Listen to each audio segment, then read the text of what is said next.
Now broadcasting from his hidden bunker and fully stocked bar, it is the Saturday Report with Colt Sebastian Taylor. Hello, my friends, and welcome to the Saturday Report with me, Colt Sebastian Taylor, adventurer, entrepreneur, an amateur Labor Day weekend partier. It's Labor Day weekend 2023, my friends. And hello, welcome to the show. So nice to post this on, actual Saturdays, actual Saturday mornings, and not Sunday afternoon. So, thank you so much for joining me here today. Sorry if I sound a little distracted. My faithful and newly hired sound engineer, Willow, which is a boxer dog, is currently headbutting my hand, wanting attention while I record this show, but I can't stop and play right now. We'll play later. But anyways, yes, it's Labor Day, which means I think you can wear white on or after, before. I'm not much of a fashionista, so I don't really know. But hopefully for you, my friends, you have a long 3-day weekend, getting in some last grill cookouts and whatnot, because, September is on its way, and it'll be here. Actually, it's here right now. So September here, there'll be October, then it's the end of the year. That's how that works. So, but before we get started, however, want to start out with a shout out to my friend, Mr. Ray Reese. Who's that, you ask? I'm glad you asked. That's the dulcet voice you hear at the beginning of every show. It's his voice. I should have him record an outro. I'll have to get in touch with him and find out what he wants me to plug. But anyways, he has such a good announcing voice that I had to have him for the show, and I've just been using it for the last 3 years. So next week, I'll get something of his to plug. But anyway, I'll give a shout out to my friend Ray Reese for providing the intro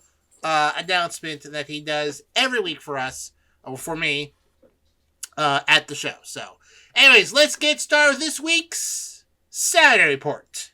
First up today, some breaking news this Saturday morning that I usually don't get to do because I usually don't publish on Saturday, but early this morning, it was announced that Jimmy Buffett, the mayor of Margaritaville, has passed away at the age of 76.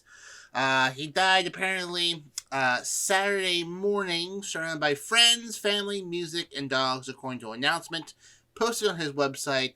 The statement read, "He lived his life like a song to the very last breath and will be missed beyond measure by so many." As you may remember, back in May, I mentioned that he had undergone some hospital care and had canceled some appearances. Apparently, he has been under hospice care for several months now. Like I said, he was forced to cancel a show in May in South Carolina after being hospitalized at the last minute for an issue requiring immediate medical attention. His fans were known as Parrot Heads.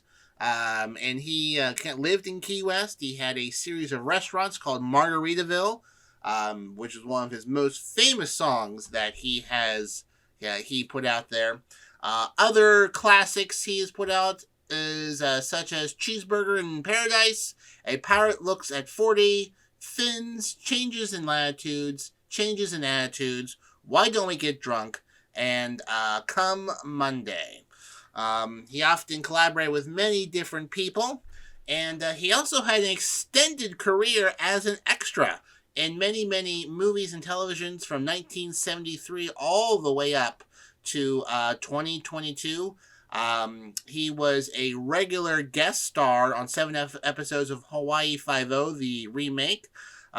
He often appeared, usually as himself, as Jimmy Buffett, on these shows. Probably one of the most sneakiest cameos he was in the movie Jurassic World in 2015, where he was running away from dinosaurs with margaritas in each hand. you have to pause it just right to get it there. He released many different albums from 1970 to one coming up here. He had an album to be released soon called Equal Strain on All Parts. And that'll be previewed a few things on his website and whatnot. But yeah, so that'll probably be his last album. So Jimmy Buffett, age 76, the mayor of Margaritaville, passed away today at the age of 76. It's like this almost was just released hours ago, so we don't really have much in the way of reactions from other people, but I will cover people's statements about him next week, but had to break this morning before otherwise it'd be a whole week and whatnot. But anyways, Jimmy Buffett, listen to some of his music this Labor Day weekend and have a margarita in his honor. Mr. Jimmy Buffett, legendary musician, the mayor of Margaritaville, passed away. New York City, Labor Day weekend, the home of many great parties at various places that sometimes can get out of hand. You know, we've all seen parties that are just, ooh, that's a lot of people partying there. Well, normally in the past, if there's a report of a party that's getting a bit too much, people will call the police, let them know. Police will come out, check things out and whatnot. Well, apparently this year, New York City police will be using drones to check out backyard parties and whatnot rather than dispatch police.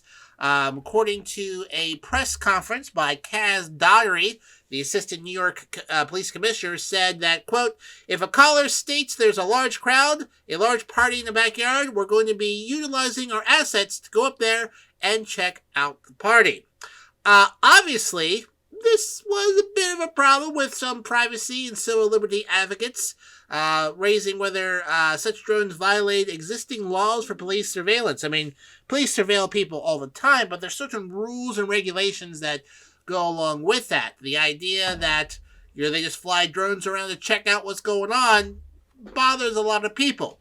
According to Daniel Schwartz, a privacy and technology strategist at the New York Civil Liberties Union, said, quote, it's a troubling announcement, and it flies in the face of the Post Act, which is a 2020 city law that requires New York City to disclose its surveillance tactics.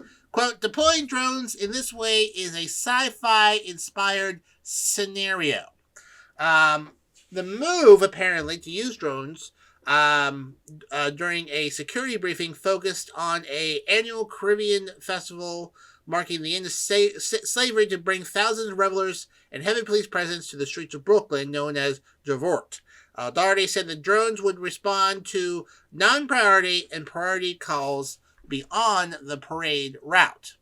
But New York is not the only place that uses drones to surveil crowds and whatnot. Many other police departments are doing it this year. 124 times, the New York Police Department has used drones to surveil public safety during emergency purposes. 124 times this year. In 2022, they did it 4 times. So they're using drones way more often. In fact, drones were heavily used, as you may recall, the New York sort of mini riot that happened when that TikToker gave away things and all these teens showed up. So they want to use more drones. Mayor Eric Adams, who is also a former police captain, said he wants to embrace the endless potential of drones, saying he wants to use the blueprint that Israel uses. He visited there last week, and Israel uses a lot of drones to monitor people. According to Albert Fox Kahn, the executive director of the Surveillance Technology Oversight Project, known as STOP, quote, one of the biggest concerns with the rush to roll out new forms of aerial surveillance is how few protections we have against seeing these cameras aimed at our backyards and even our bedrooms. Yeah. So it's becoming a thing. And New York is not the only police department that uses them. Apparently, over 1,400 police departments around the country use drones in some form, according to the American Civil Liberties Union. Under federal rules, they are generally limited to flying within the operator's line of sight, although many departments have requested exemptions. The report predicted the use of drones was poised to explode among police departments. And yeah, there's obviously some privacy concerns there. I don't know how much I would like a drone snooping around in my backyard, looking down on things or poking into bedrooms, unless there was a warrant. But like you certain benchmarks to get a warrant than just flying people around and whatnot. So I think drones are very useful to keep tabs of things, but you know, patrolling drones not so much. Yeah, I'm not so much sure about that. Wouldn't mind Amazon delivering things to me via drone. That'd be nice. But drone surveillance, not so much. Not so much. Although with that said, if there were proper precautions, protocols, what have you, in place, you know, sending a few police officers to a neighbor to see what's going on because another neighbor doesn't like that neighbor, as opposed to just sending a drone over there, like, oh, there's nothing going on here. Seems like a safe way to save money and potential conflicts and whatnot. So, I personally am open to the idea of using drones to check in on reports to see, you know, what's on the up and up, rather than send police all over the place. But there definitely needs to be safeguards in place to prevent abuse. Yes, my friends, we go from New York to Florida. Florida, my least favorite state. Despite being independent, still not a favorite state. Apparently in Florida this week, an ambulance was stolen by a patient who was still wearing a gown and those little medical socks they wear so you don't slip on the floor. Apparently, Marquisa Allen of Miami led the Port St. Lucie officers on a bizarre chase when she decided to steal an ambulance. Officers said that she'd been sitting on a bench outside of the hospital dressed in a blue hospital gown when she noticed EMS personnel leave an ambulance running while dropping a patient off inside.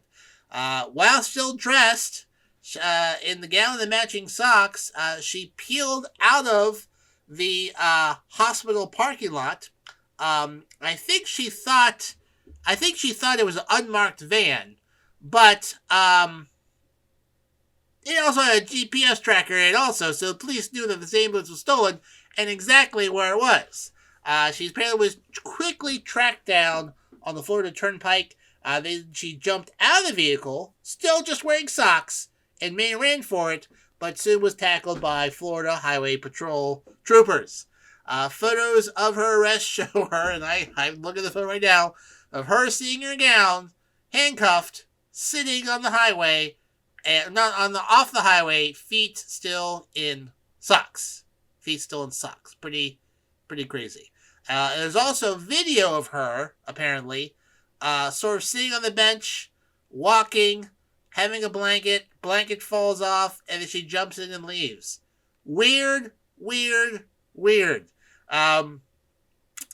According to the hospital, she wasn't being held there and was free to leave anytime she wanted to, but not free to leave with a ambulance, obviously.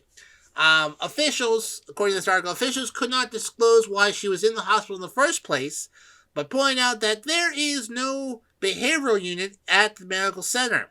The troopers are charging her with giving false information, driving with a suspended license, and resisting without violence. And then I imagine there are probably some more charges on there also about stealing an ambulance. So, not obviously, but I'm just going to assume she had some sort of mental health crisis, and hopefully will get whatever help she needs not to steal ambulances. I know it's a big, very tempting, but you probably don't need to steal an ambulance. Yes, my friends, we go from New York to Florida. Florida, my least favorite state. Despite being independent, still not a favorite state. Apparently in Florida this week, an ambulance was stolen by a patient who was still wearing a gown and those little medical socks they wear so you don't slip on the floor. Apparently, Marquisa Allen of Miami led the Port St. Lucie officers on a bizarre chase when she decided to steal an ambulance. Officers said that she'd been sitting on a bench outside of the hospital dressed in a blue hospital gown when she noticed EMS personnel leave an ambulance running while dropping a patient off inside. While still dressed in the gown and the matching socks, she peeled out of the hospital parking lot. I think she thought it was an unmarked van, but it also had a GPS tracker in it also, so the police knew that this ambulance was stolen and exactly where it was. She apparently was quickly tracked down on the Florida Turnpike. She jumped out of the vehicle, still just wearing socks, and ran for it, but soon was tackled by Florida Highway Patrol troopers.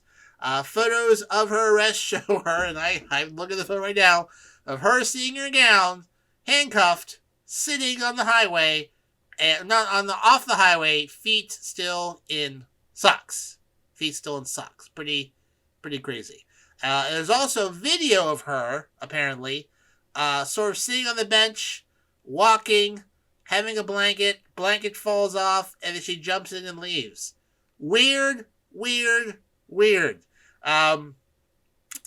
According to the hospital, she wasn't being held there and was free to leave anytime she wanted to, but not free to leave with a ambulance, obviously.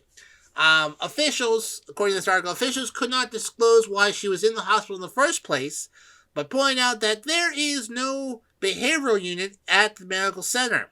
The troopers are charging her with giving false information, driving with a suspended license, and resisting without violence. And then I imagine there are probably some more charges on there also about stealing an ambulance. So, not obviously, but I'm just going to assume she had some sort of mental health crisis, and hopefully will get whatever help she needs not to steal ambulances. I know it's a big, very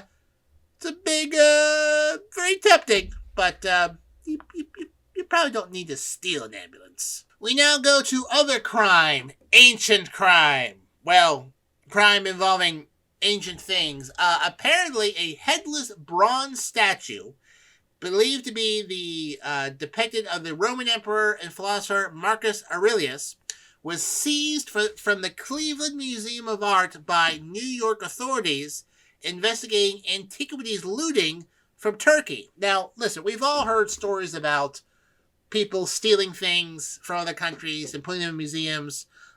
Indiana Jones, one of the best known ones.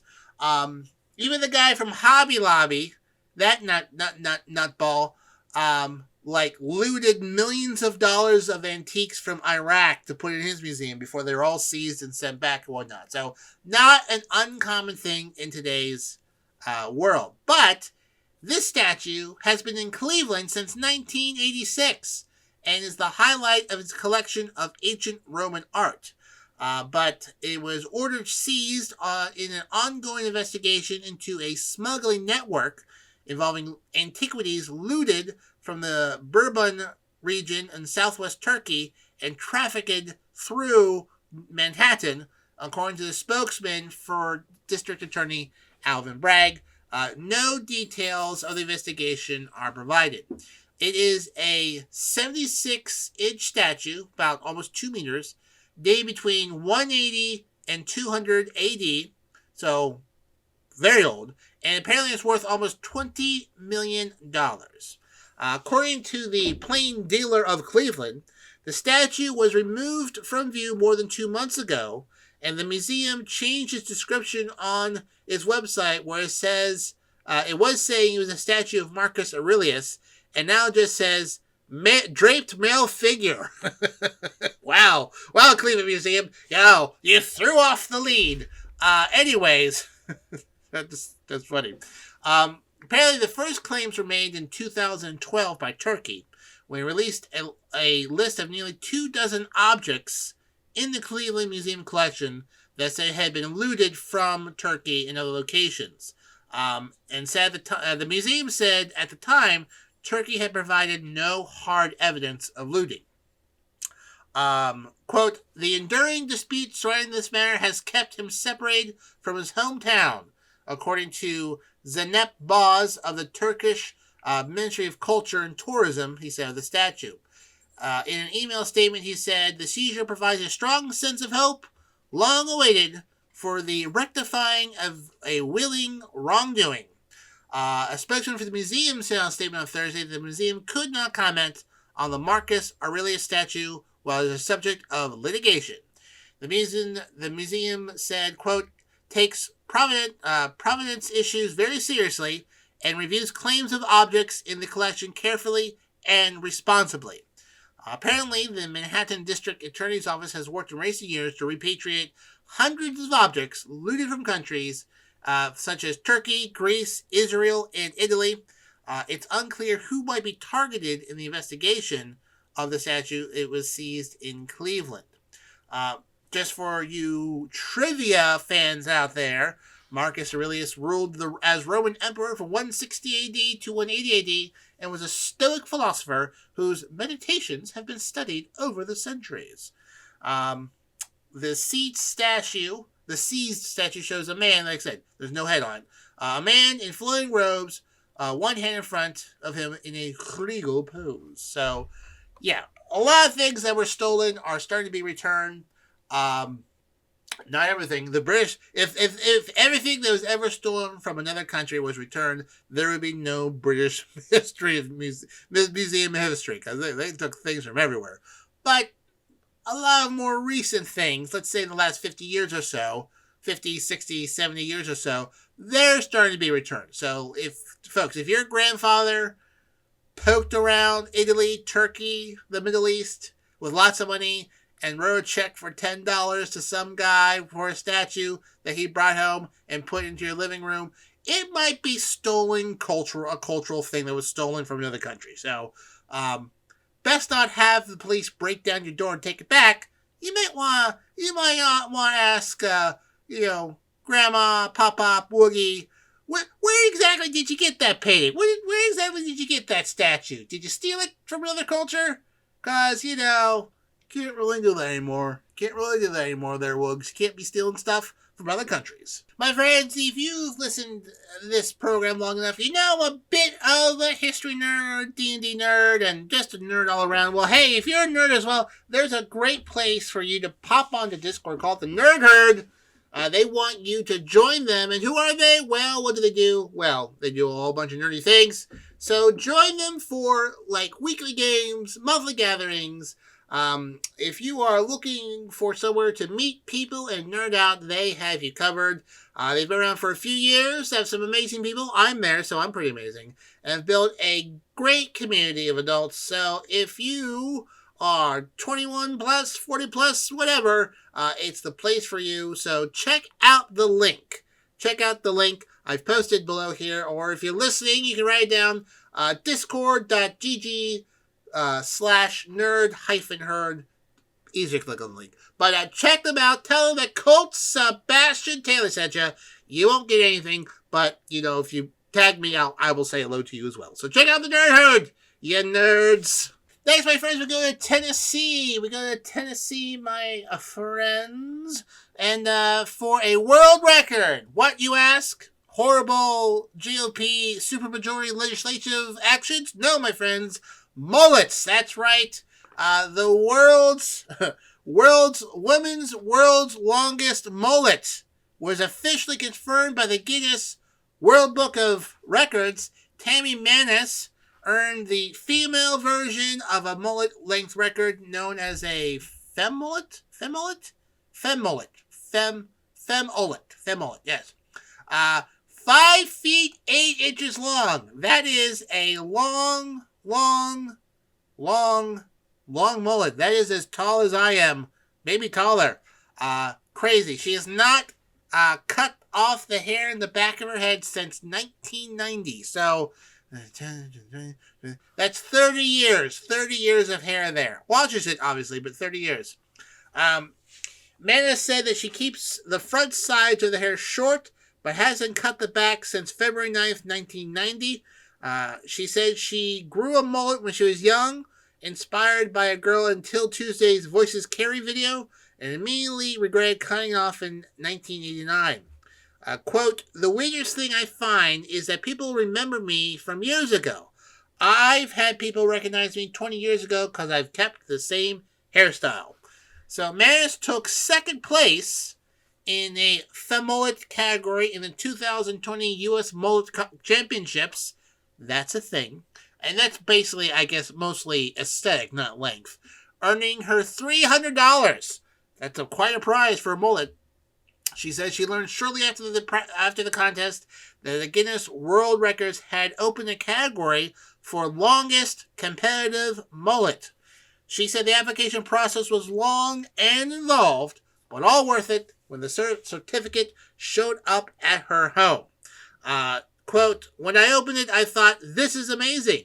I confirmed it with the gentleman from the Guinness World Records, and then I re-verified that I'm actually in the 2024 edition of the Guinness World Records for the longest mullet, and that is pretty amazing. So, Tammy Manis from Tennessee, congratulations. There's a picture of her in this article. She looks like she's a fun time. Congratulations on your longest mullet. You must go through way more conditioner and shampoo than I do every year. But congratulations in the Guinness World Book of Records. Quite the accomplishment. And hey, you miss all the shots you don't take. So maybe you, my friends, if you start now with your mullet, by 2060, you might be the World Guinness Records also. And if you are, and if I'm still doing the broadcast, you can thank me for inspiring. Moving on to music news. Dire Straits guitarist Jack Sonny passed away this week at the age of 68. It was announced on Thursday by Dire Straits' legacy band DSL, Dire Straits Legacy, of which Sonny and other former band members were a part of. The cause of death was not revealed, but in a heart-wrenching post on Facebook, he said that he left a void in our heart and soul. Quote, we will miss you so much. You are with us forever. Days earlier, Sonny had been due to play with the Legacy Band, also featuring Dire Straits musicians Alan Clark, Phil Palmer, Danny Cummings, and Mel Collins. However, it was announced at the show that he would not take part due to ill health. Dire Straits bassist John Isley shared his condolences and reflected on the good times having him on tour, writing, so sorry to hear the sad news that Jack Sonny has died. We loved him with us on the Brothers in Arms tour. Fond memories, R.I.P. Jack. He was a writer as well as a musician. Shot to fame on tour with the Straits album Brother in Arms, which was released in 1985. And became the first ever album to sell over 1 million copies in a CD format. So, 1985. And CDs were very common back then. He was known as the other guitarist of the era and helped Dire Straits launch into critical acclaim. The band won a Grammy, which has previously been listed on Q's greatest British albums ever. After that collaboration, he retired from music professionally to raise his twin daughters, born in 1988, and went on to become a marketing executive for major instrument companies. Later in life, he discovered a passion for literature and returned to playing live music with the Dire Straits Legacy Project and his own band, The Leisure Class. Tributes have poured in for the musician, with fans taking to Twitter, now known as X, saying his music lives on in all of us. One called him, quote, a wonderful addition to Dire Straits. Another saying that he has incredible talent and sending condolences to loved ones. So, well-known guitarist of Dire Straits during the 80s, Jack Sonny, passed away this week at the age of 68 due to an undisclosed illness. Moving on into other music news, YouTube Music. Do you subscribe to it? I don't, and I don't know anyone who does. But they're making some updates for the people use it, I guess. It's rolling out a new user interface for the now playing screen. It allows rows of options to easily interact with the song, including a section for comments, because if there's one thing that is always nice on the internet, it's the comment section. Album art is also larger, and song titles are now aligned to the left. They are trying to make it look a little bit more like YouTube rather than YouTube Music. So some people are very familiar with, but they're trying to, help the aesthetics so it's easier to use and whatnot. So there's also likes and dislike buttons. You have an option to save a song to a playlist, share a song, download a track, or activate the radio station based on the current song playing, options that were previously available when tapping on the album art.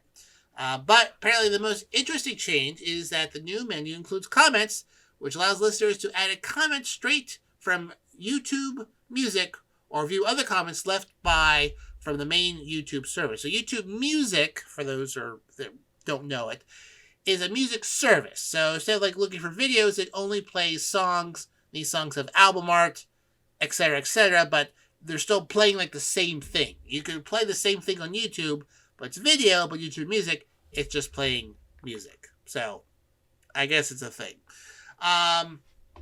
So it wants to mirror the YouTube app with a row of pill-shaped buttons. You can look options like a few song credits, more other sections and whatnot.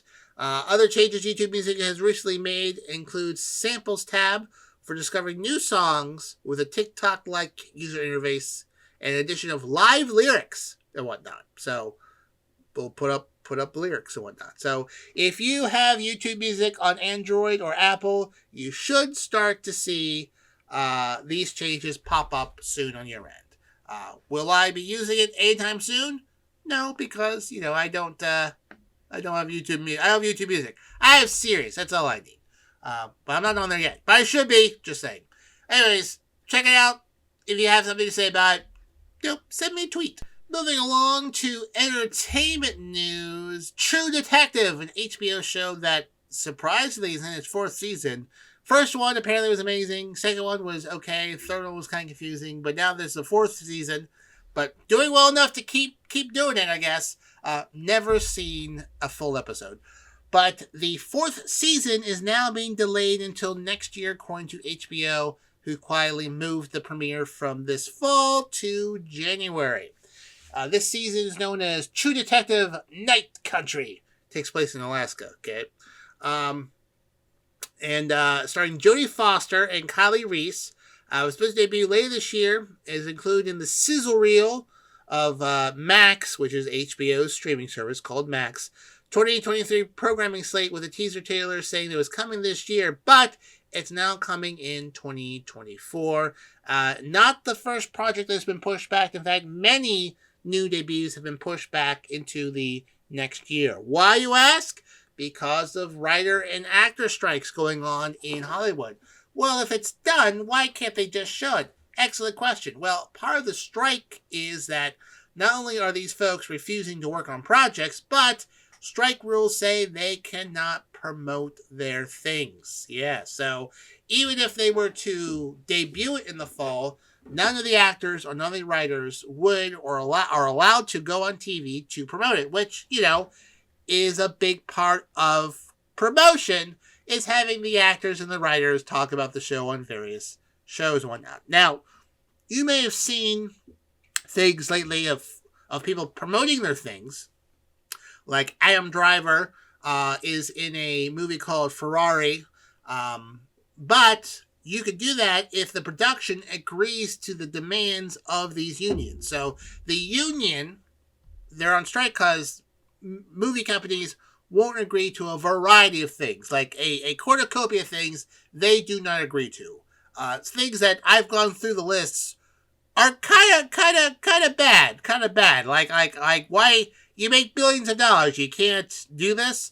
But productions that agree to everything that these unions want, the actors are allowed to promote the video, promote the productions, the whatever they need to do to make that thing, be it a movie, a show, whatever. They can do that and whatnot. And so Adam Driver is promoting And Patrick Dempsey is promoting Ferrari in Venice because the small distributor that has produced this movie had agreed to all the terms of these unions. It's a little bit controversial, but it's effective, I think. Anyways, circling back, Night Country features Jodie Foster and Kali Reese as a pair of Alaska detectives who are put on a case when 8 men who operate in a local Arctic research station disappear without a trace. To solve the case, the detectives will have to confront the darkness they carry in themselves and dig into haunted truths that lie buried under the internal ice, which, given climate change, I imagine isn't as eternal as one would think.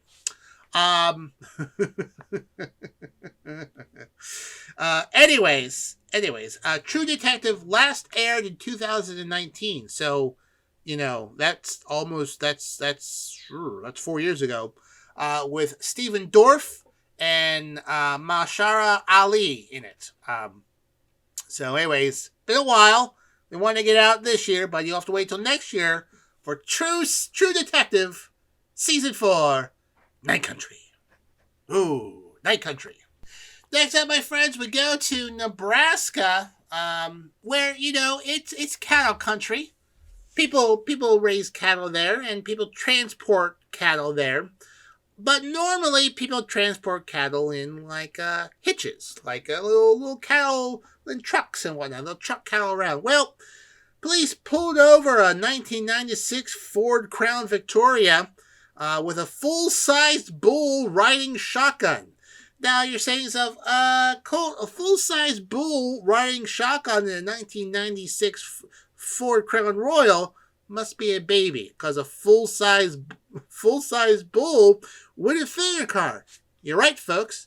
That's because the owner of this car removed the passenger side hood so the animal could fit, and it's hard to describe this.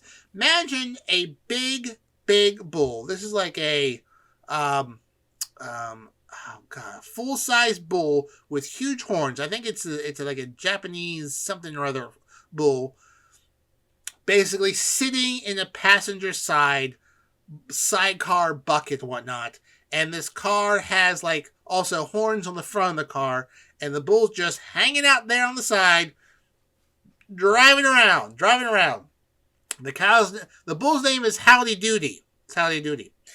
So the idea of turning it into Howdy Doody's wheels, owner Lee Myers, came a few years ago, despite doubting granddaughter pushed him into action. He bought it's a former police car.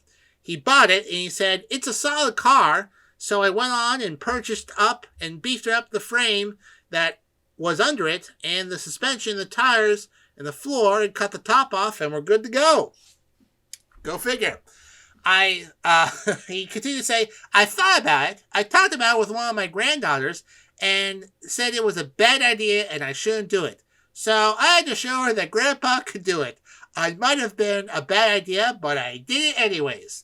So Howdy Doody is a regular attraction at parades and fairs throughout the Cornhusker State. The police on Wednesday just asked the driver to be more careful and keep it moving. It's a 9-year-old, half Longhorn, half Wet'suwet'en bull, weighing 2,200 pounds as of 2 years ago, but probably is a little heavier now, according to Mr. Myers. The car is retrofitted to be allowed to transport animals, a Department of Motor Vehicles said on Thursday.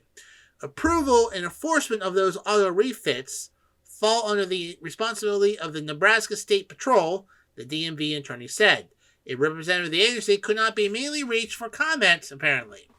Myers said he never got any type of DMV or police approval for the wheels, and Wednesday was the first hint of any issue. Quote, "I never had a problem with anyone until Wednesday. I just have car insurance, a license, and private plates." I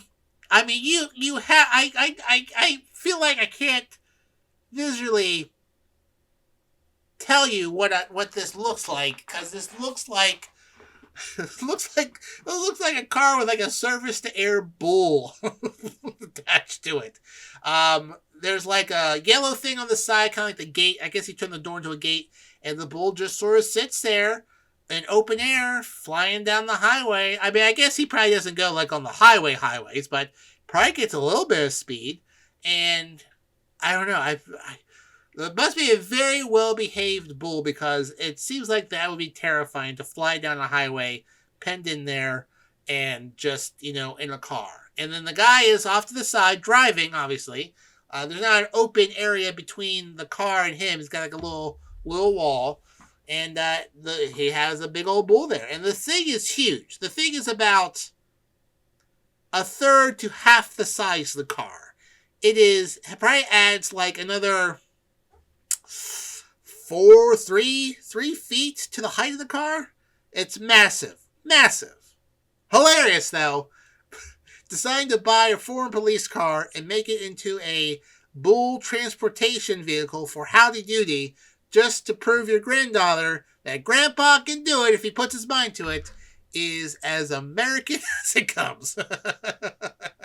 My friends, as you know, I live in beautiful Berks County, Pennsylvania, and I like to shop local, and there's 2 places in West Reading. If you are anywhere within 50 or 100 miles of Reading, Pennsylvania, you need to check out 2 places in West Reading. They're among my favorite. Tell them that Colt Sebastian Taylor sent you. You won't get anything, but it'll be kind of funny if that gets back to me. The first up is the Allison Clothing Company and Boutique, AllisonClothingShop.com. It's a fantastic boutique. Their site does not even have a portion of everything they have there at the shop. Constantly changing art and items in there. It's a fantastic place. Very LGBTQ positive. So definitely swing by there. Check them out. I've probably bought, $800 worth of artwork from them. A lot of local artists are there. Amazing stuff. Big things, small things, lots of things. In fact, I'm probably going there this weekend and picking up 2 things for 2 long-distance friends. And it's a very neat shop. Very friendly people. In fact, I believe one time I went there, I got like a shot of whiskey for it just being Sunday. Why not? It was a festival. But very friendly there. Person in charge there, Allison. She's fantastic. And it's a great shop in West Reading. I love going there every time I go there. The other place I like going to in West Reading is Finch and Fern. Finch, the letter N, Fern.com. They have just a really nice, eclectic selection of things there. Barware, tables, cups, mugs, really good chocolates there. They have so much stuff there. It is just amazing. You could probably easily get stuck in there for like an hour or 2 looking at everything that's going on there. It is really, really, really fantastic. I've gotten several things there. I have a few nice little fancy cups that I have cocktails in from there. It really, really is just great. You need to check them out. The person that's usually always there, whose name escapes me right now, I don't remember off the top of my head. Oh, I feel so terrible. I'm going to send this to her, and she's going to be like, oh, Colt, why did you remember my name? Because I'm a terrible person. That's why. But anyways, she's fantastic. She is all over the Instagram and whatnot. You'll see her. Go to the website, finchandfern.com. Check out, follow them on Instagram. I know I do.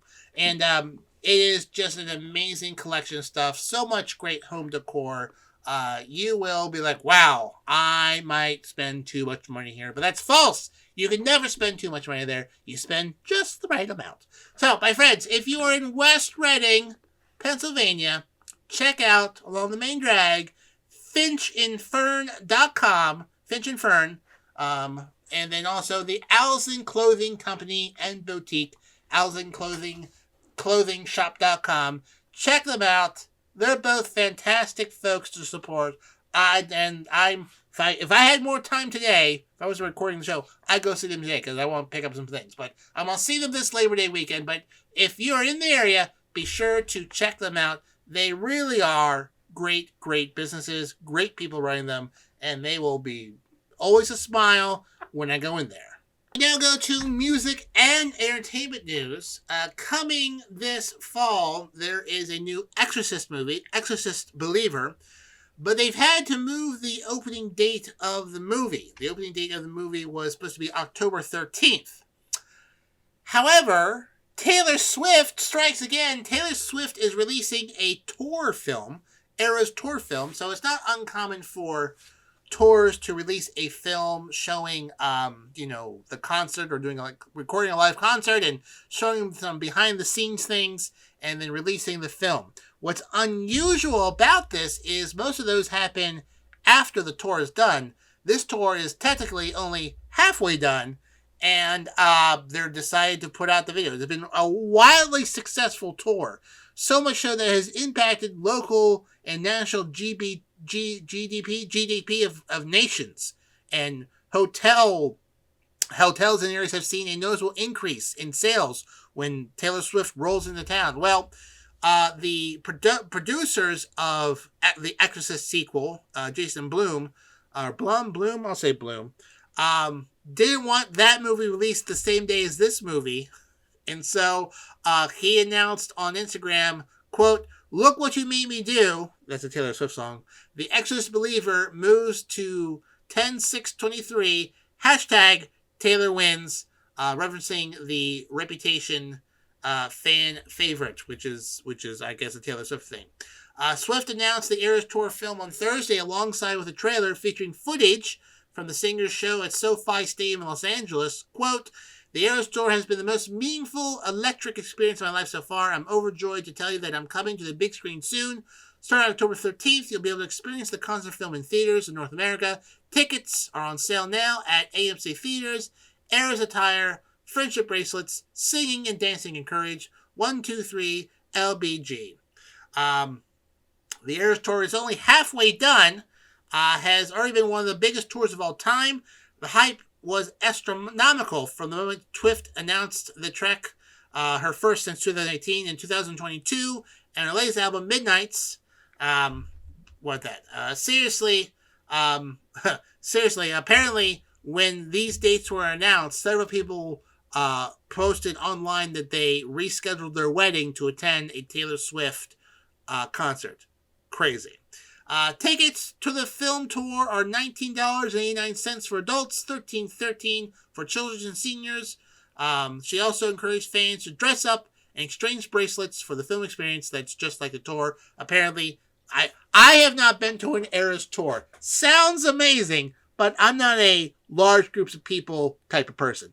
But apparently, at these tours, people dress up and trade friendship bracelets with other people. It's quite the event, apparently. It's quite the event. So anyways, the Exorcist Believer cannot stand up to the power of Taylor Swift and has moved its release date up 1 week on October 6th, so not to be released on the same day as the Taylor Swift movie, so it can actually make money, because apparently there's some overlap of Taylor Swift fans and Exorcist fans. I don't know.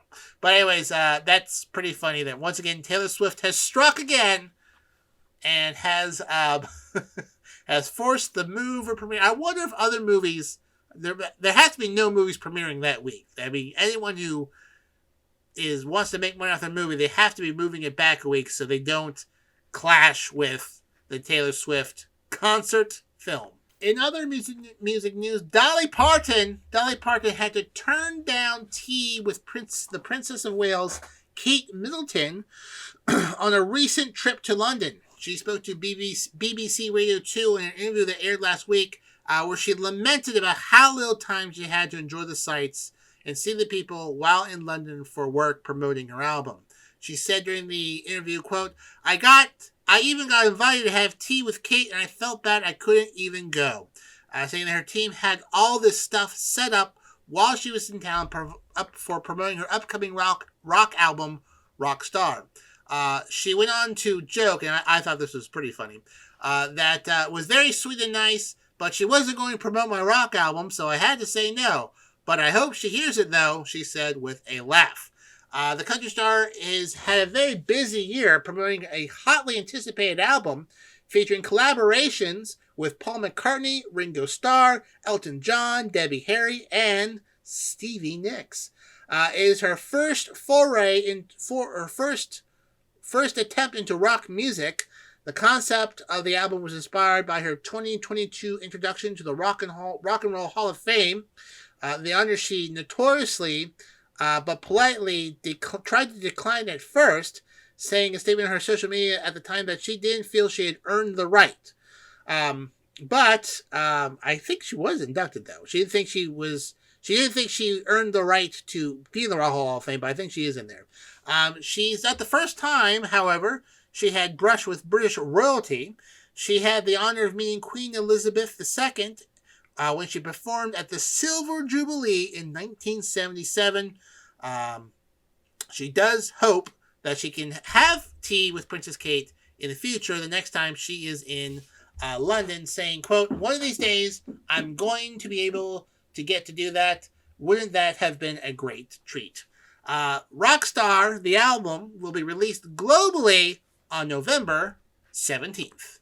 In other music news, rapper 50 Cent apparently has allegedly hit someone with a microphone in a concert last week performing at Crypto.com Arena in Los Angeles. Real name Curtis Jackson. As part of his final lap tour, he was frustrated with a microphone issue and threw it down to the side off the stage. And it's given a second microphone by a crew member. Again, microphone doesn't work. And later in the performance, while Nas was on stage, who was performing with him, 50 Cent got annoyed and threw the microphone off to the side in the same direction off stage. Now, the video of him getting frustrated and throwing the video, it doesn't show that it hits anyone. But Power 106 radio host Brianna Mogin appeared in photos shared by the Neighborhood Talk showing a gash on her forehead, claiming that she had been struck in the forehead by the microphone and whatnot. Says it did happen, but does have photos of with a gash on her forehead. According to TMZ, 50 Cent wasn't targeting Mohigan. The artist attorney mirrored the same statement in a statement to Billboard, saying, quote, "Let's be clear, as I told LAPD this afternoon, my client Curtis would never intentionally strike anyone with a microphone. Anyone saying something different doesn't have all the facts and is misinformed." 50 Cent's final lap tour is scheduled to continue through the fall, wrapping up on November 12th at the Resorts World Arena in Birmingham, England. The Live Nation-produced outing is a celebration of the 20th anniversary of his 2003 debut album, Get Rich or Die Tryin', and features a setlist comprised of 50's greatest hits and tracks he hasn't performed live in decades, according to the release. Now, what's going to go happen with this radio host? Weird. I don't know. I guess we will have to find out.